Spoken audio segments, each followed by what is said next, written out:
Sarah Martinez walked into the crowded gym with her worn-out sneakers and oversized hoodie, hoping to blend into the background. At 28, she had learned to keep her head down and avoid attention. Her small frame and quiet demeanor made her an easy target for those who enjoyed picking on others. She had joined this upscale fitness center 3 weeks ago, thinking a change of environment might help her get back into shape after years of letting herself go. The gym was filled with the usual crowd of perfectly sculpted bodies and designer workout clothes.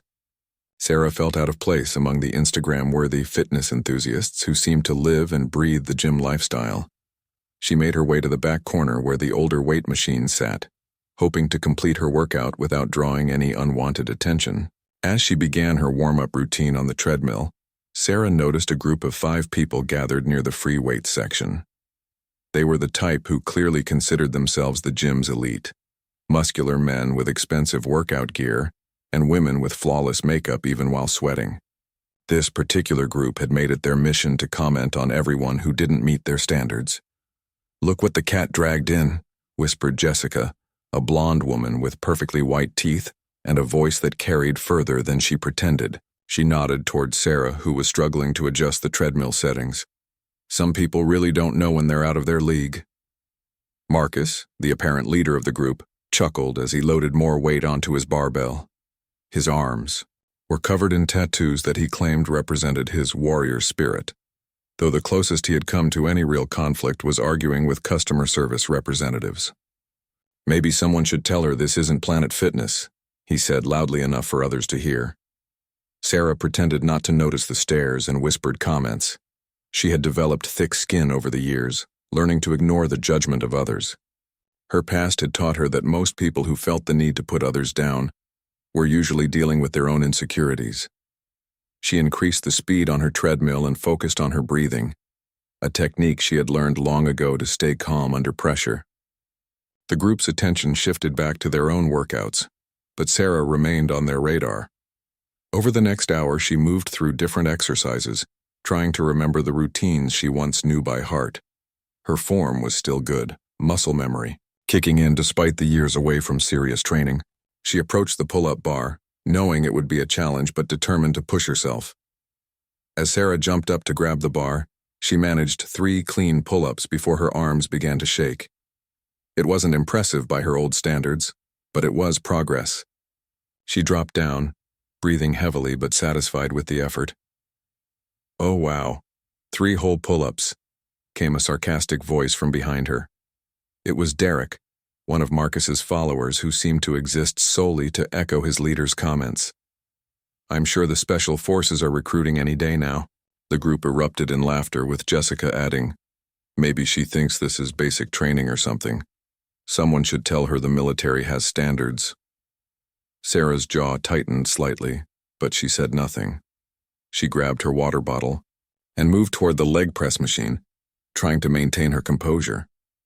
The comments stung more than she cared to admit, not because they questioned her fitness level, but because they mocked something that had once been the most important part of her identity. Marcus decided to escalate the situation, walking over to where Sarah was setting up her next exercise. "Hey there, soldier girl," he said with a smirk. "You know this equipment is for people who actually know how to use it, right? Maybe you should start with some beginner classes." Sarah looked up at him, her dark eyes steady and calm. "I'm fine, thanks," she replied quietly, her voice carrying no hint of aggression or fear. This only seemed to frustrate Marcus, who was used to getting stronger reactions from his targets. "I'm just trying to help," Marcus continued, his voice dripping with false concern. "Someone your size could get hurt trying to lift real weight. Why don't you stick to the cardio section where you belong?" The other gym members had begun to notice the confrontation, some stopping their workouts to watch. A few looked uncomfortable with the bullying, but none stepped in to help. Sarah finished, adjusting the machine settings, and loaded a modest amount of weight, ignoring Marcus's continued commentary. As she began her leg presses, Marcus made exaggerated military gestures, pretending to salute and march around her. "10 hut," he called out, causing his friends to laugh even harder. "Maybe if you drop and give me 20, I'll consider letting you use the real equipment." Sarah completed her set without acknowledging the performance happening around her. She had faced far worse intimidation tactics than a group of gym bullies, though they couldn't possibly know that. Her training had taught her to stay focused, on the mission, regardless of distractions or harassment. When she finished her workout, Sarah quietly collected her things and headed toward the exit.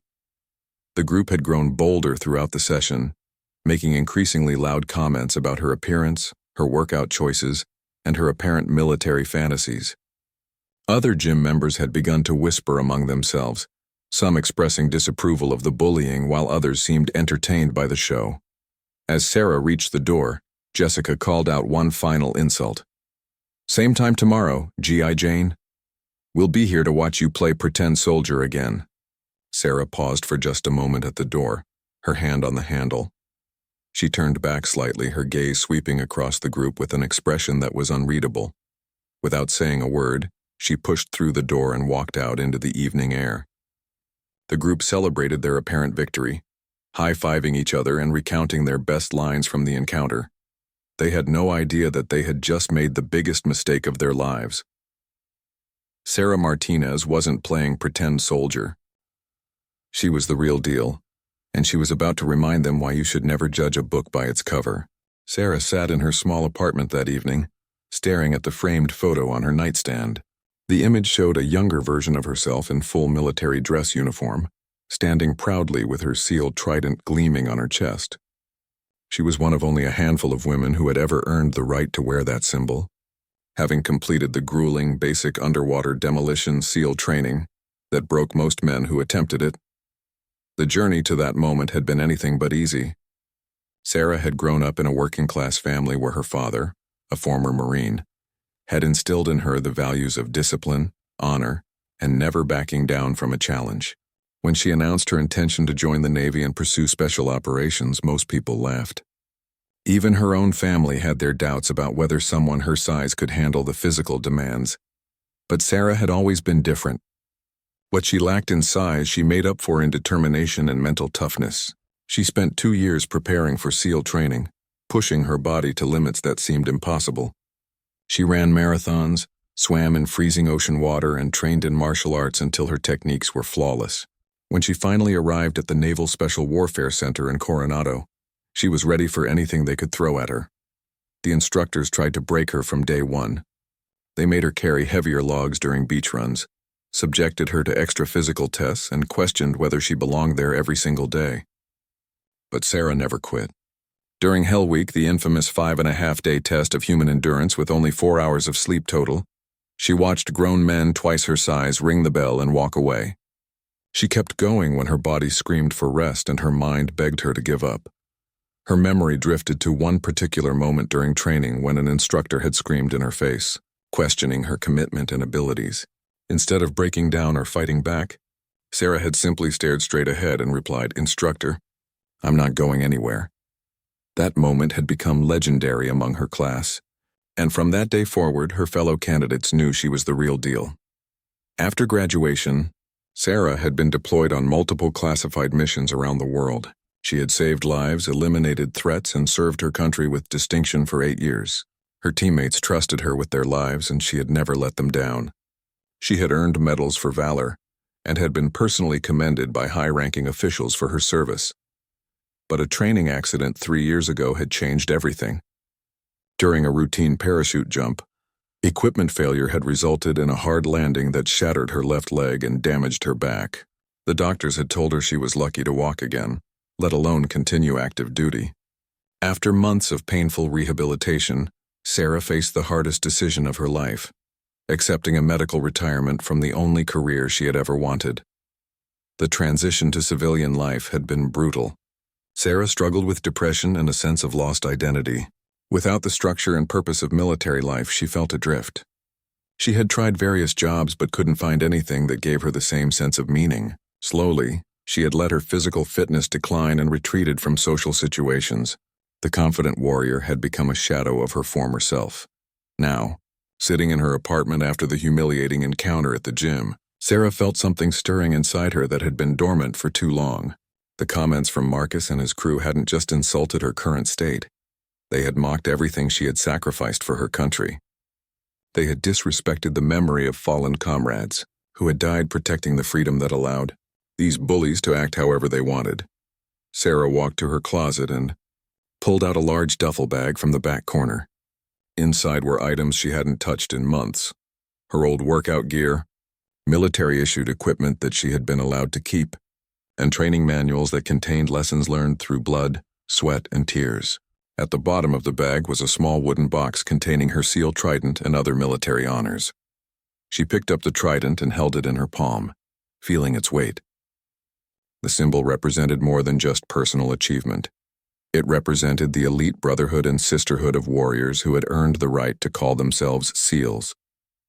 It stood for the countless hours of training, the missions completed in hostile territory, and the promise to never leave a teammate behind. As Sarah held the trident, she made a decision. She was tired of hiding from who she used to be. The injury had ended her military career, but it hadn't taken away the skills, knowledge, and mental toughness that had made her one of the most elite warriors in the world. It was time to remind herself and anyone who dared to challenge her exactly what a Navy SEAL was capable of. The next morning, Sarah woke up before dawn, just as she had during her military days.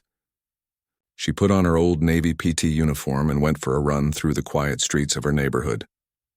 Her body protested at first, but muscle memory began to take over. She ran further than she had in months, pushing through the discomfort and embracing the familiar burn in her lungs. When she returned home, Sarah spent time researching the gym bullies on social media. Marcus Thompson, she discovered, was a personal trainer who claimed to be a fitness expert despite having no formal credentials. His social media was filled with shirtless photos and motivational quotes about being an alpha male. Jessica Williams worked in marketing and seemed to spend most of her time posting gym selfies and lifestyle content. The others appeared to be followers rather than leaders, people who attached themselves to Marcus to feel important. Sarah also learned that this group had been causing problems at the gym for months. Other members had complained about their behavior, but the gym management seemed reluctant to take action against paying customers. Several people had canceled their memberships rather than deal with the hostile environment these bullies had created. As Sarah gathered this information, her tactical mind began to formulate a plan. She wasn't going to simply confront them with anger or violence. That would only make her look like the aggressor. Instead, she would use the same strategic thinking that had made her successful in special operations. She would expose them for what they truly were and teach them a lesson they would never forget. The first phase of her plan was simple: return to the gym and continue her workouts as if nothing had happened. She would observe their patterns, learn their weaknesses, and wait for the right moment to act. Sarah knew that bullies like this group typically escalated their behavior when they didn't get the reaction they wanted. She would give them plenty of rope to hang themselves with. That evening, as Sarah prepared for another gym session, she felt a familiar sensation: the calm focus that came before a mission. She was no longer the broken, defeated woman who had been hiding from the world. She was Sarah Martinez, United States Navy SEAL, and she was about to remind everyone exactly what that meant. Sarah returned to the gym the next evening with a different energy. She still wore simple workout clothes and kept a low profile, but there was a subtle change in her posture and movement that spoke of renewed confidence. She had spent the day researching proper nutrition and creating a structured training plan that would help her regain her peak physical condition while working. Around her old injury, the group of bullies was already there when she arrived, gathered around their usual spot near the free weights. Marcus was in the middle of telling a loud story about his latest conquest, both in the gym and in his dating life. His audience laughed at all the right moments, feeding his ego and encouraging his increasingly obnoxious behavior. Sarah began her workout routine, starting with a longer warm-up than the previous day. She moved methodically through each exercise, her form improving as her body remembered the countless hours of military training. Her focus was complete, ignoring the whispered comments and pointed stares from Marcus's group. "Look who's back," Derek announced as Sarah moved to the rowing machine. "I guess yesterday's lesson didn't stick." Jessica giggled and added, "Maybe she likes the attention. Some people enjoy being put in their place." Sarah continued her rowing exercise, maintaining steady breathing and perfect form. She had learned long ago that the best response to psychological warfare was to show no reaction at all. Every SEAL knew that maintaining composure under pressure was just as important as physical strength. Marcus decided to up the ante.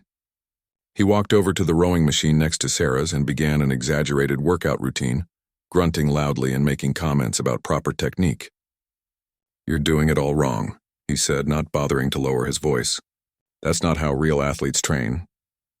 "Maybe she needs a personal trainer," suggested Tom, another member of the group. "Someone who knows what they're doing." "I don't work with hopeless cases," Marcus replied with a smirk. "Some people just don't have what it takes to be real warriors." The word warriors hit Sarah like a physical blow, but she maintained her steady rhythm on the rowing machine. These people had no idea what that word truly meant. They threw it around casually, using it to describe their gym performances and social media posts. They had never faced real danger, never made life or death decisions under fire, never carried the weight of protecting others with their lives. As Sarah finished her rowing session, she noticed that the bullying had attracted an audience. Other gym members were watching the interaction with varying degrees of discomfort and curiosity. Some seemed embarrassed by the behavior of Marcus's group, while others appeared entertained by the spectacle. A few looked like they wanted to intervene but lacked the courage to stand up to the intimidating group. Sarah moved to the pull-up bar for her next exercise. Yesterday she had managed 3 repetitions before her muscles gave out. Today she was determined to do better. She approached the bar with the same mental preparation she had used before dangerous missions, clearing her mind of distractions and focusing solely on the task at hand. Jumping up to grab the bar, Sarah began her first pull-up. Her form was textbook perfect, a result of years of military training. She completed the first rep smoothly, then the second, then the third.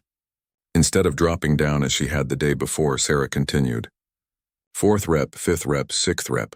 Her muscles burned with the effort, but her face remained composed. The gym had grown quieter as people began to notice Sarah's performance. Even Marcus's group had stopped their chatter to watch. Sarah completed her 7th pull-up, then her 8th. Her breathing remained controlled, her movements precise. This wasn't the struggling amateur they had mocked yesterday. By the time Sarah reached her 10th pull-up, she had gained the attention of nearly everyone in the gym. She paused at the top of the bar for a moment, her chin well above the metal before lowering herself down with perfect control. Then she began her 11th repetition. Marcus's smug expression had begun to fade. 10 clean pull-ups was more than most of his followers could manage, and Sarah showed no signs of stopping.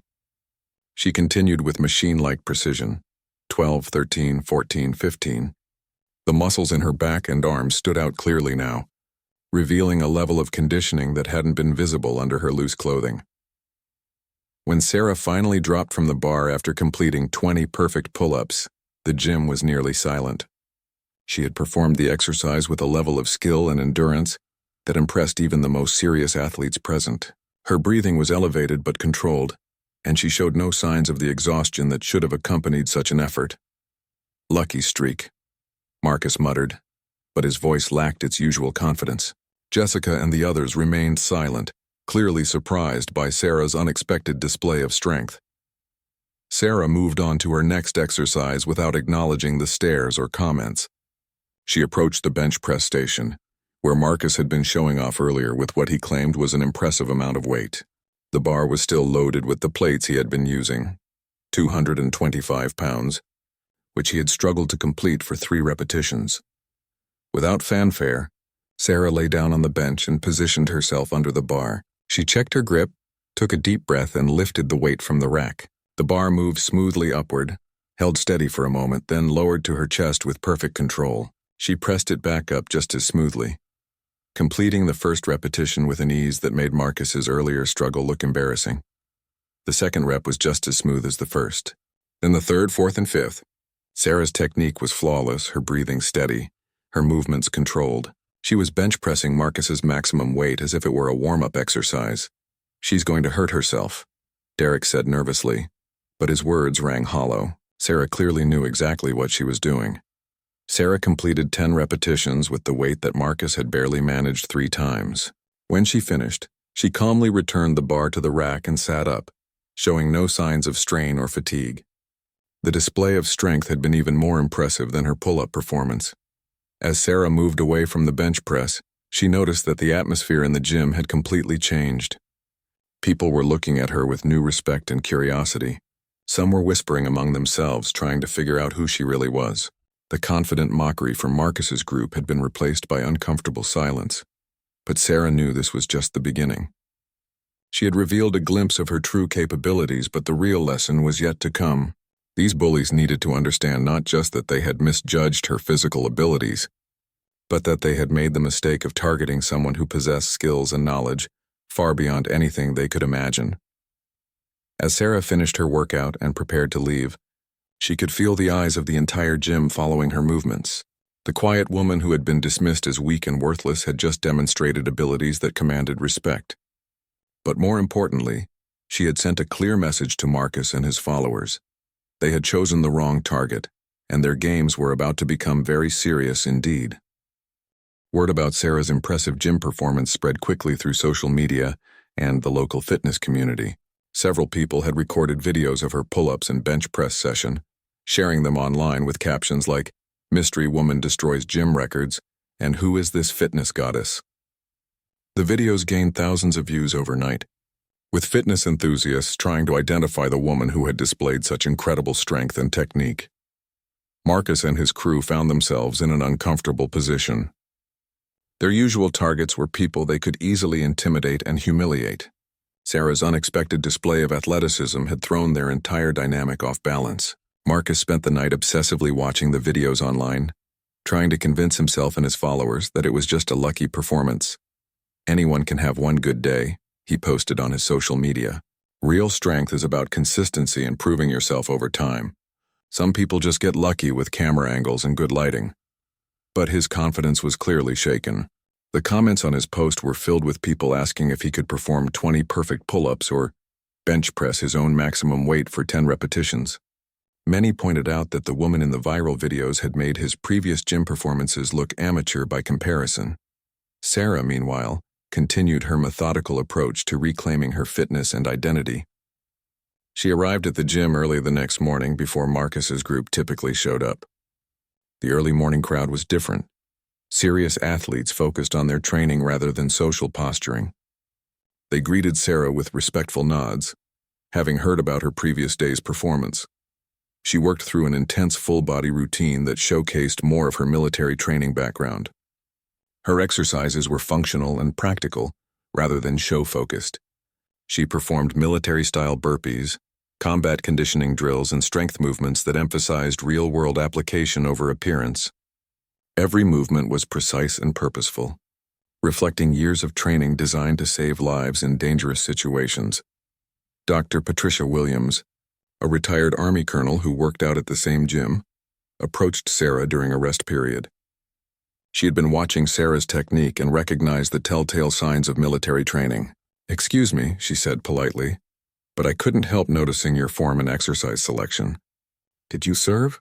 Sarah paused, considering how to respond. She had been avoiding discussions about her military background, but something about Dr. Williams's respectful approach and obvious service background made her comfortable.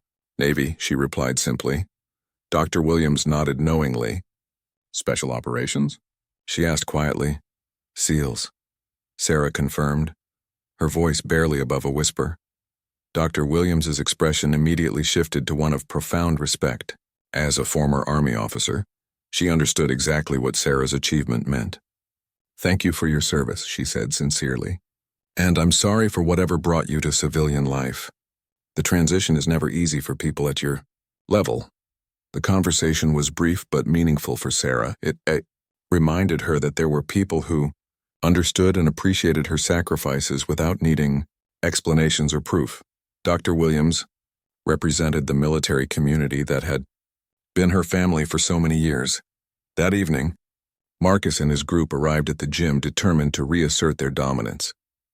They had spent the day convincing themselves that Sarah's performance was a fluke and that they needed to put her back in her place before she got too comfortable. Marcus had even invited additional friends to witness what he promised would be Sarah's humiliation. Sarah was already deep into her workout when they arrived. She was performing a complex circuit training routine that combined strength, cardio, and agility work. Her movements flowed seamlessly from one exercise to the next, demonstrating a level of fitness that went far beyond simple gym strength. "Well, well," Marcus announced loudly. "Looks like our favorite pretend soldier is back for more attention." His expanded group of followers laughed on cue, but their laughter seemed forced. Several gym members who had witnessed Sarah's previous performance shook their heads in disgust at Marcus's continued harassment. Sarah continued her workout without acknowledgement, moving into a series of tactical movements that involved crawling, rolling, and rapid direction changes. To the untrained eye, it might have looked unusual, but anyone with military experience would have recognized advanced combat conditioning drills. "What is she doing? Playing army?" Jessica called out, trying to regain the momentum they had lost. Tom decided to escalate the situation. He walked over to where Sarah was exercising and began mimicking her movements in an exaggerated, clumsy manner. "Look at me. I'm a Special Forces ninja," he said in a high-pitched voice, pretending to army crawl across the gym floor. The display was juvenile and embarrassing, but Tom's friends encouraged him with laughter and cheers. Other gym members looked uncomfortable with the obvious bullying, but still no one intervened. Sarah completed her circuit and stood up, finally making direct eye contact with the group for the first time. "Is there something I can help you with?" she asked calmly, her voice carrying a quiet authority that seemed out of place given her small stature. Marcus stepped forward, emboldened by his larger group of supporters. "Yeah, actually there is. This is a serious gym for serious athletes. Maybe you should find somewhere more suitable for your level." "And what level would that be?" Sarah asked, her tone remaining perfectly neutral. "Beginner," Marcus replied with a smirk. "Someone who needs to start with basics before trying to show off for the cameras." Sarah nodded thoughtfully. "I see. And you consider yourself an expert on fitness?" "I'm a certified personal trainer with years of experience," Marcus boasted. "I know real athletes when I see them." "Interesting," Sarah said. "Would you be willing to demonstrate your expertise?" The question caught Marcus off guard. He had expected Sarah to either back down or get angry, not calmly challenge him. "What do you mean?" "A friendly competition," Sarah explained. "Basic fitness test. Push-ups, sit-ups, pull-ups. Winner gets to set gym etiquette for everyone else." The suggestion created a buzz of excitement throughout the gym. Several people stopped their workouts to listen, and some began pulling out their phones to record what promised to be an interesting confrontation. Marcus found himself trapped. He couldn't back down in front of his followers and the growing audience without losing face completely. But he also sensed that he was walking into something he didn't fully understand. Sarah's calm confidence was unsettling, especially after her previous displays of strength. "Fine," he said finally, trying to sound more confident than he felt. "But when I win, you find another gym. Deal?" "Deal," Sarah agreed immediately. "And when I win, you and your friends stop harassing other gym members." The stakes were now clear and the entire gym was paying attention. Marcus had painted himself into a corner, and Sarah had just made sure that everyone would witness whatever came next. The real test was about to begin, and Marcus was starting to realize that he might have made a very serious mistake. The gym fell silent as word of the competition spread throughout the facility. Members abandoned their individual workouts to gather around the area where Marcus and Sarah would face off. Someone had even called the gym manager, who arrived within minutes to witness what promised to be either an embarrassing spectacle or an epic showdown.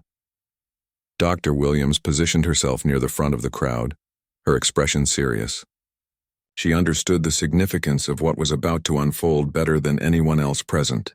A Navy SEAL was about to demonstrate why they were considered among the most elite warriors in the world, and she suspected that Marcus had no idea what he had gotten himself into. "All right," said Jake Morrison, the gym manager, stepping forward to officiate. "Since this was your idea, what are the specific terms?" Sarah stepped forward, her demeanor calm and professional. "Standard military fitness test format. 2 minutes of push-ups, 2 minutes of sit-ups, maximum pull-ups until failure. Best combined score wins." Marcus nodded confidently, though sweat was already beginning to form on his forehead despite not having exercised yet. His social media following had taught him that fitness was about looking good and talking big, but he was about to discover the difference between gym performance and military-grade conditioning. "Who goes first?" Jake asked. "Ladies first," Marcus said with a smirk, gesturing toward Sarah. He was hoping to watch her performance and adjust his strategy accordingly. Sarah shook her head. You challenged my right to be here. You go first. The crowd murmured approvingly at Sarah's response. Marcus realized he had no choice but to accept. He stripped off his tank top, revealing the heavily muscled physique that had made him the gym's self-proclaimed alpha male. His followers cheered and took photos, building up his confidence. 2 minutes of push-ups starting now, Jake announced, starting the timer on his phone. Marcus dropped into position and began his push-ups with explosive energy. His form was decent for the first 30 repetitions, and his supporters counted loudly to encourage him. However, by the 45-second mark, his pace had noticeably slowed. His breathing became labored and his form began to deteriorate. "Keep going, Marcus," Jessica shouted. "Show her what real strength looks like." But Marcus was already struggling. His push-ups became shallower as fatigue set in, and he was taking longer rest periods between repetitions. By the 90-second mark, he was barely managing one push-up every few seconds. The crowd had grown quiet, watching his obvious distress with a mixture of sympathy and secondhand embarrassment. When the 2 minutes finally ended, Marcus collapsed onto the floor, gasping for breath. His face was bright red and sweat poured off his body. Jake counted the repetitions recorded by several observers. 67 push-ups, he announced. Marcus struggled to his feet, trying to hide his exhaustion. That's a solid score, he panted. Let's see you beat that." Sarah stepped forward without ceremony. She was still wearing her loose-fitting workout clothes, which concealed the lean muscle definition that years of military training had built. She dropped into the push-up position with textbook form, hands shoulder-width apart, body in a perfect straight line from head to heels. 2 minutes of push-ups, starting now, Jake announced.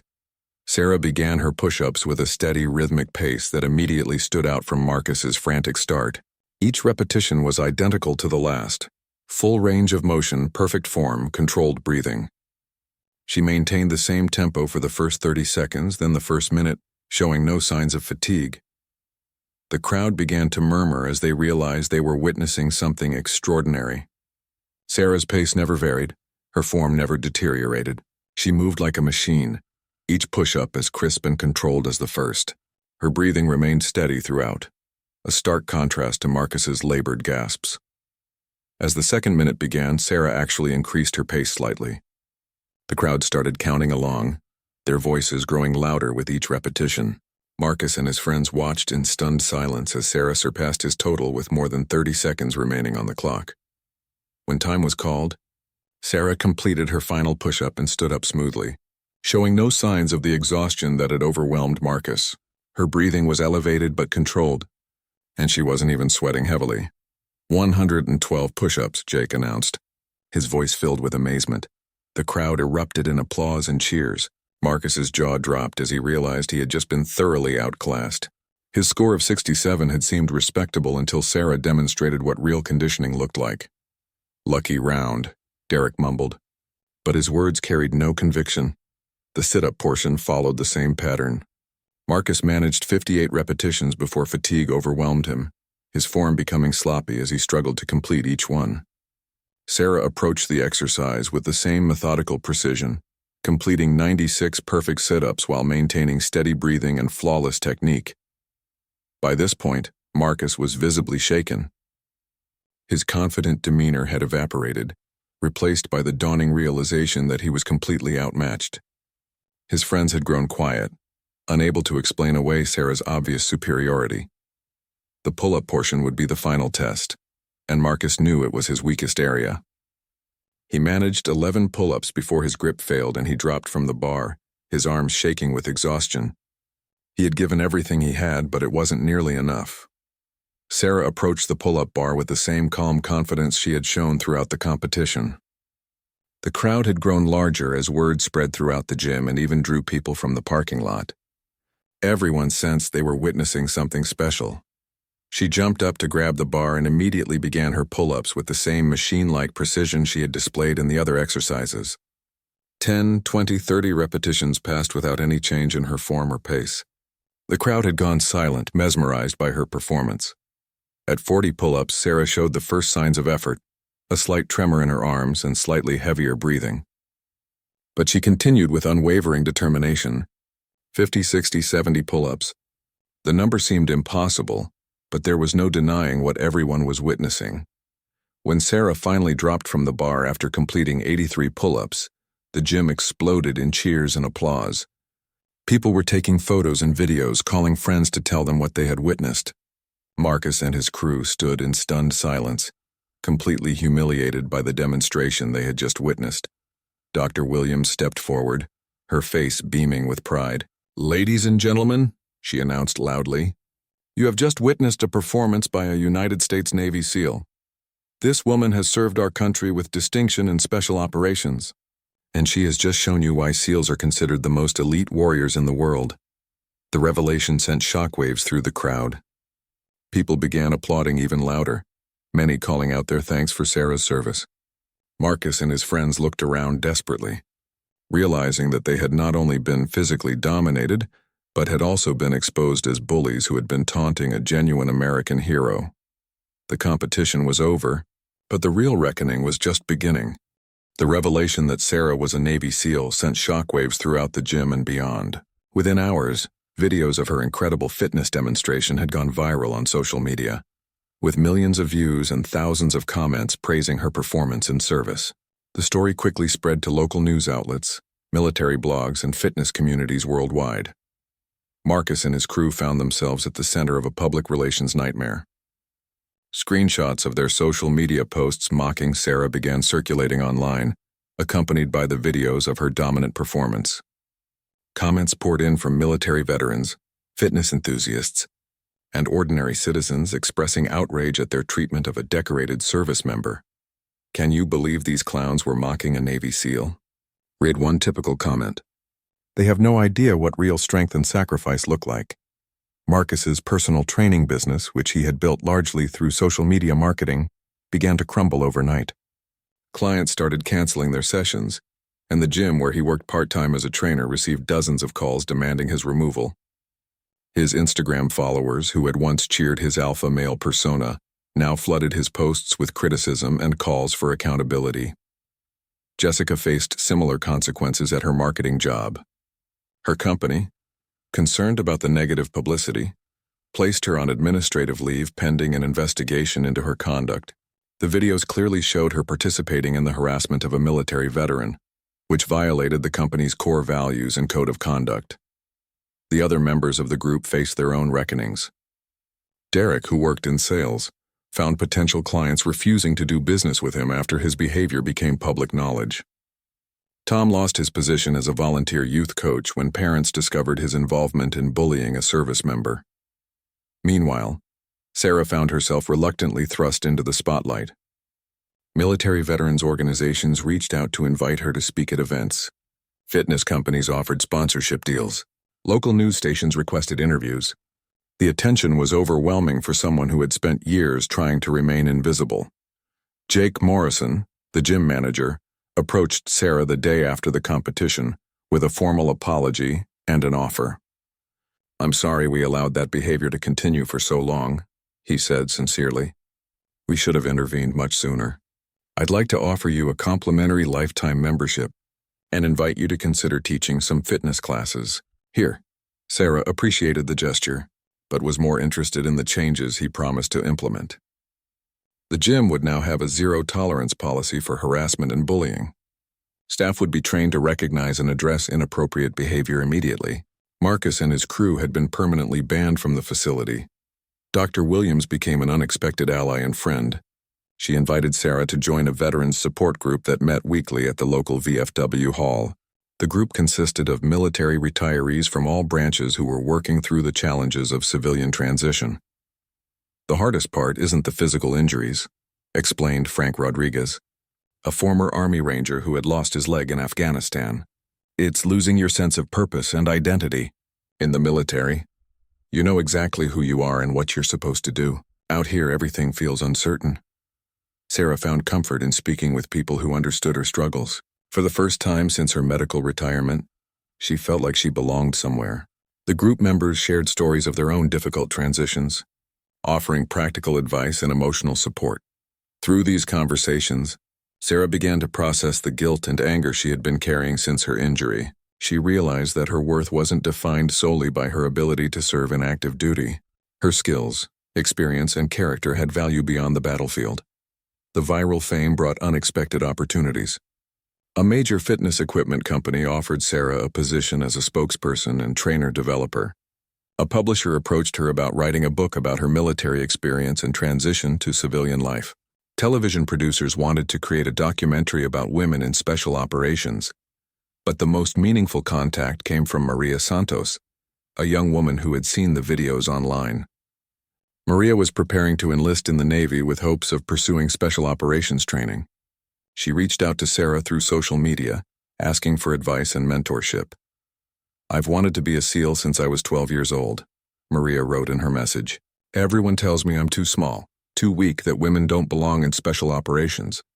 But after seeing your videos, I know it's possible. Could you help me prepare?" Sarah agreed to meet with Maria at a local coffee shop. She saw herself in the young woman's determination and fierce ambition. Maria reminded her of why she had joined the military, in the first place, to serve something greater than herself and to prove that limitations existed only in people's minds. "The training will be the hardest thing you've ever done," Sarah told her honestly.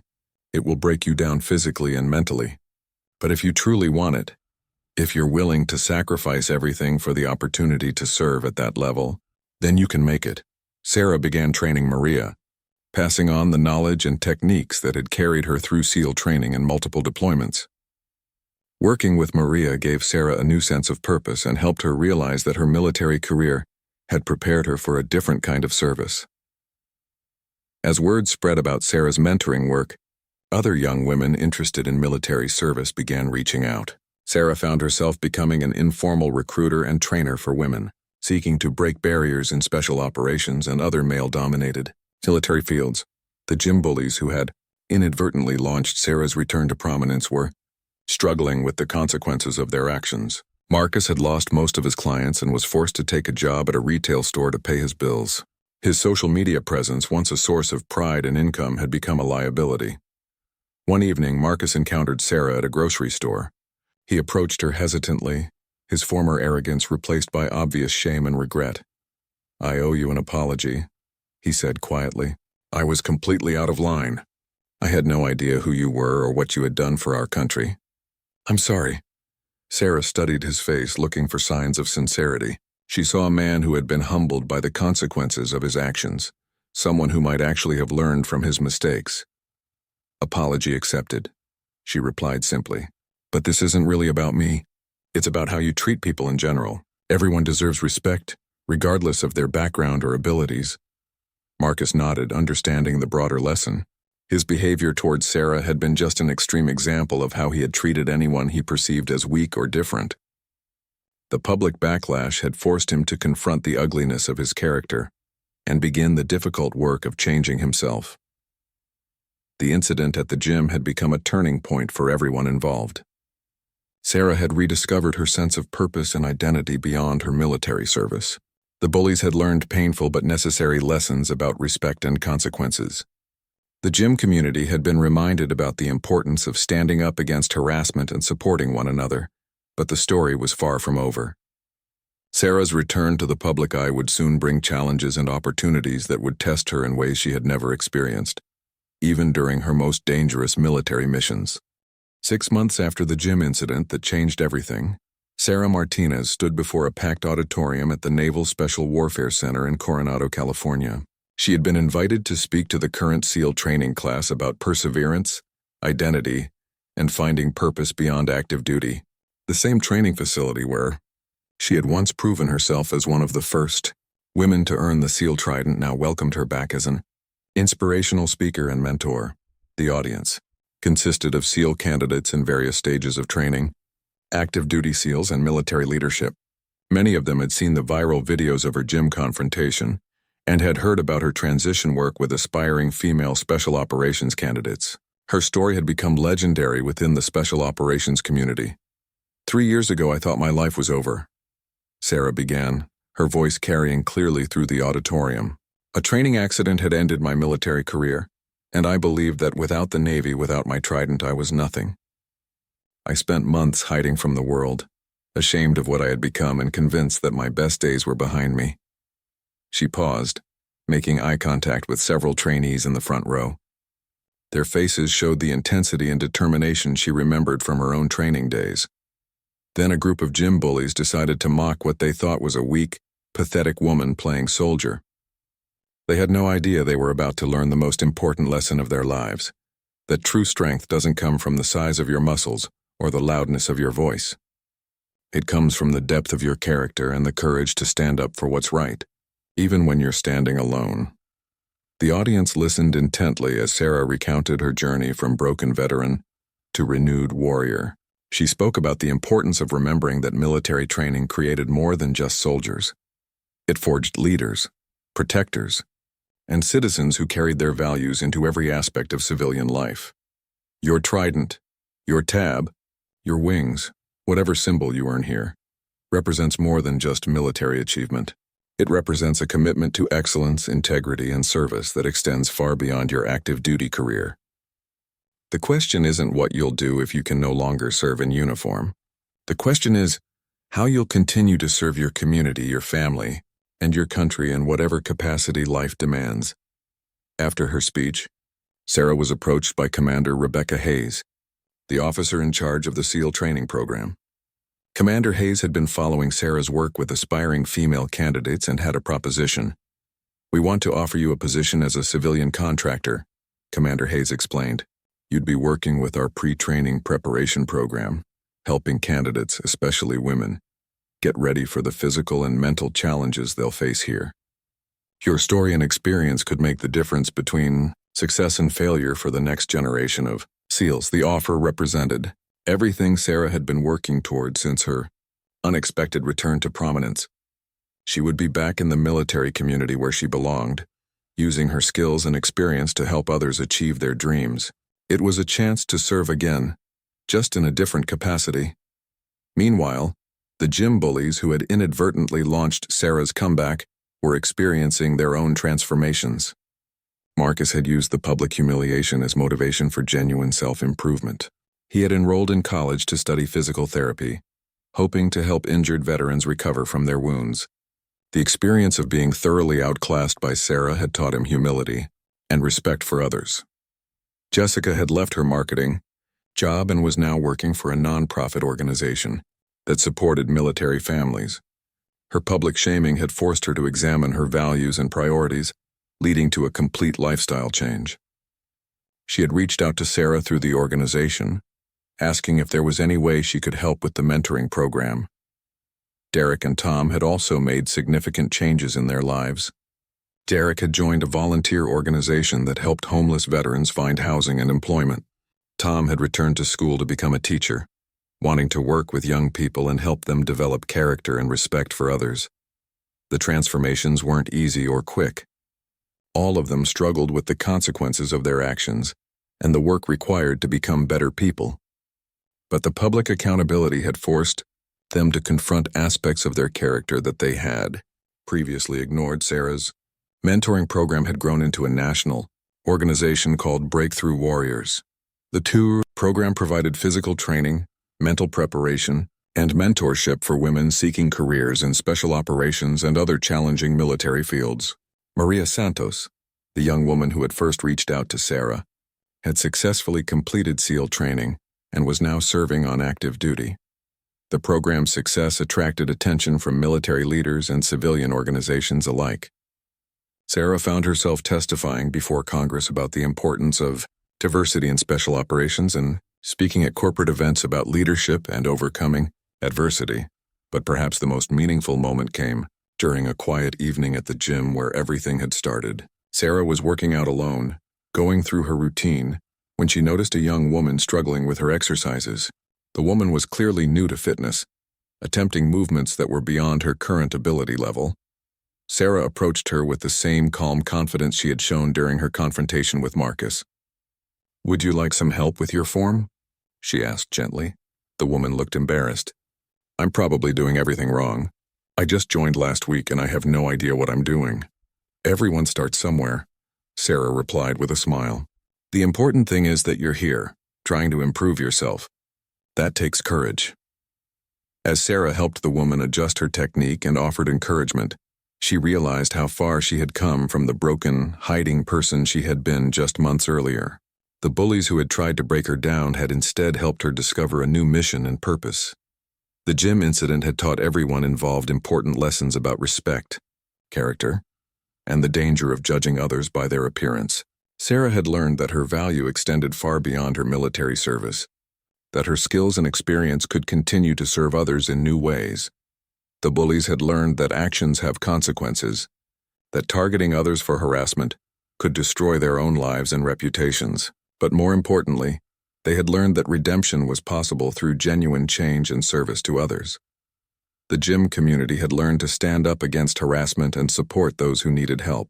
The incident had created a culture of mutual respect and encouragement that made the facility a better place for everyone. As Sarah finished her workout that evening, she reflected on the strange journey that had brought her to this point. A moment of cruelty and bullying had somehow transformed into an opportunity for growth, redemption, and renewed purpose for everyone involved. She thought about the young women she was training, the veterans she was helping, and the positive changes that had rippled out from one confrontation in a gym. Sometimes the worst moments in life created the greatest opportunities for positive change. Sarah Martinez had learned that being a warrior wasn't just about wearing a uniform or serving in combat. It was about standing up for what's right, protecting those who needed protection, and never giving up on yourself or others. Her trident still represented her proudest achievement, but now it also symbolized the ongoing mission of service that would continue for the rest of her life. The woman who had once hidden in oversized hoodies and kept her head down was now a leader, mentor, and inspiration to thousands. She had proven that true strength comes not from avoiding challenges, but from facing them head-on with courage, dignity, and determination.